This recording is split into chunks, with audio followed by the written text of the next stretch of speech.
विद्यार्थ्यांच्या आंदोलनादरम्यान पोलिसांच्या दडपशाही विरोधात न्यायालयात गेले असता व्हिडिओ बघायला वेळ नाही, आमचा वेळ वाया घालवू नका, असं उत्तर मिळालं.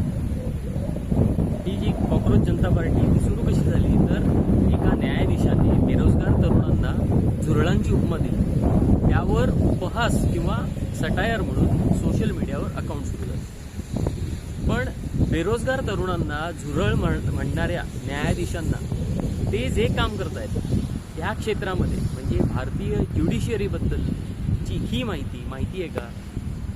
म्हणजे असेल असा मला विश्वास आहे आणि त्यावर त्यांचं काय मत आहे हे सर्व झुरळांना आणि नागरिकांना समजलं तर बरं होईल. अभय शुक्ला यांनी त्यांच्या ब्लॉगमध्ये ही माहिती मांडली.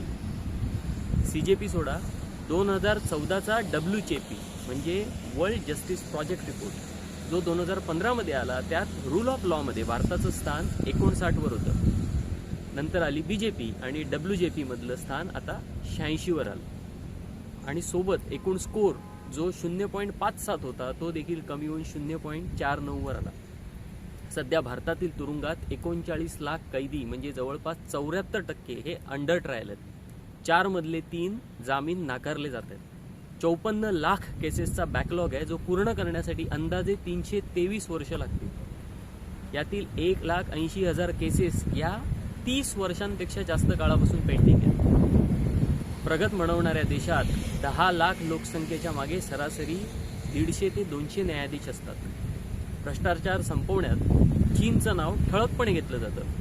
तिथे वरच्या लेवलच्या भ्रष्टाचारापासून संपवत खालपर्यंत ही प्रक्रिया आणली. त्या चीनमध्ये दर दशलक्ष लोकसंख्येमागे अंदाजे 300 न्यायाधीश आहेत. भारतात ही संख्या 15च्या आसपास आहे. सरकारी नियुक्त झालेल्या सर्वांनी आपली मालमत्ता जाहीर करायची असते, पण फक्त 12% न्यायाधीशांनी ती जाहीर केलेली आहे.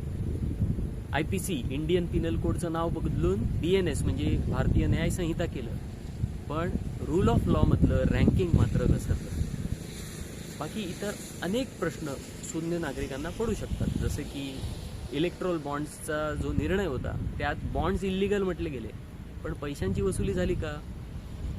लाखो लोकांना मतदानाच्या अधिकारापासून वंचित राहावं लागलं, पक्ष फुटले, पुन्हा निवडणूक झाल्या, अशी अनेक उदाहरणं देता येतील. या माहितीबद्दल माननीय आदरणीय न्यायाधीशांचे काय मत असेल? विचार करा.